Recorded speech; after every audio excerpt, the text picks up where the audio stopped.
Hello, everybody. Kenneth Hollins here with HollinsMusic.com.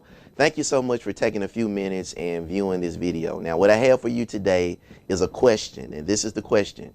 To play or not to play? That is the question. Okay, what am I talking about? I am talking about a question that I received from a subscriber this week, and the question was this: what do you recommend for a beginner musician?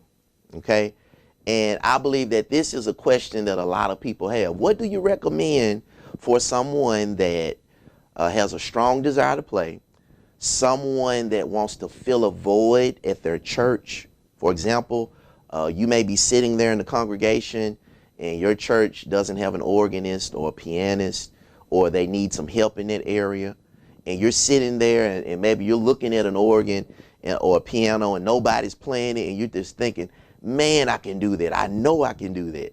You know, that may be you, or you may be in a situation where you know about an opportunity and you would like to take advantage of an opportunity where somebody is seeking for a musician or someone to help them, help their ministry, or to help their church, and you would love to be able to do that, but you feel like you're not ready. You know you have the potential, but you just don't really know how to get started. Now, this is what this video is for, is to address that question right there.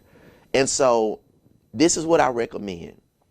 I recommend that you expose yourself to experienced musicians, people that are more skilled than you, and you start to learn from them.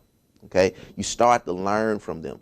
Nowadays with technology, you can learn from videos, you can learn and download tutorials from MIDI files. It's so many different ways that you can learn. And then not only that, start to apply what it is that you are learning in real situations.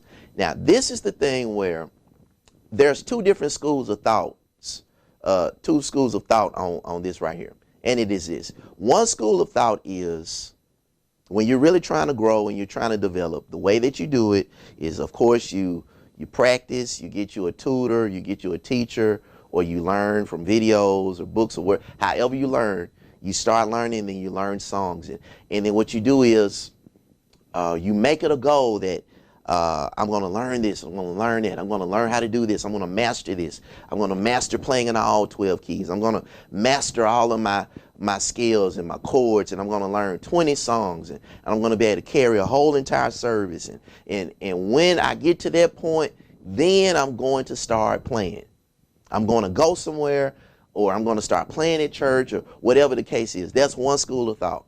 And then another school of thought is, okay, let me practice, let me learn a song or two well, and then once I learn a song or two well, I'm going to start applying it. I'm going to go somewhere and start playing what I know, even though I don't know a whole lot, but I'm going to play what I know. That's the second school of thought, okay? Now, I'm going to tell you which one I think is the most effective. And this is where I get this from. I have been teaching music well over now literally 30 years. And I've had literally hundreds of students, not just in groups, but also individual, one-on-one. So I've had students, and I've seen students that had each philosophy. I'm going to wait till I get to a certain point. Then once I get to that point, then I'm going to start playing somewhere. Okay. And then I had students that would say, all right, I've learned this song well, I know this song well, I'm going to start applying this, I'm going to start playing this somewhere. Okay. So I've seen both philosophies. Now, this is just my experience. I'm not saying it's the same for everybody, but this has been my experience over literally 30 years. The ones that said, I'm going to wait until I get to this point and I can do this and I can do that, and they set these really big goals in terms of before I can do this, I'm not going to play anywhere, usually they end up not doing it. Reality is, most of the time, not every situation, like I said, everybody's not the same, but in most situations they end up not doing it.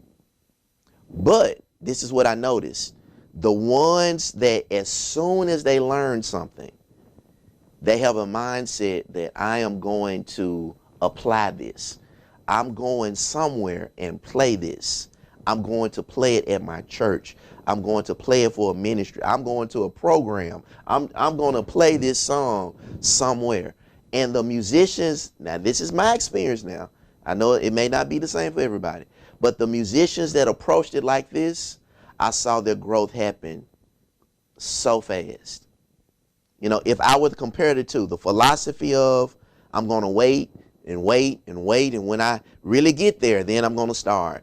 And the person that says, as soon as I learn something, I'm going to apply it. This is the rate of growth that I've seen like that. Okay? Now, that's been my experience. So if someone were to ask me, what do you recommend if you're a musician or a future musician and you really want to grow, but you want to grow fast? I would recommend expose yourself, okay? Get videos, learn from tutorials, learn from people that are more experienced than you. Do not, this is just my recommendation, do not only play on your own, okay? You know, some people say, well, I don't want to learn from anybody. I want to do my own thing. I want to have my own style. You can have your own style and still learn from people.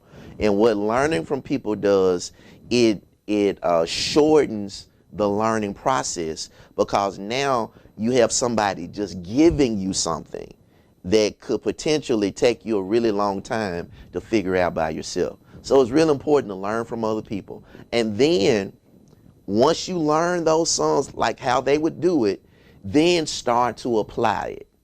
Go somewhere, play at a church service, play for your friends, play for your family, go to a retirement facility, play there. Just get out and really start to apply what you're doing. And what you're doing is this: putting yourself in the hot seat. You're literally, you know, they would try to teach people to swim and just throw them in the river. You know, they say either you're going to sink or swim. And from my experience, most people that really get out there and start doing it, they usually start swimming.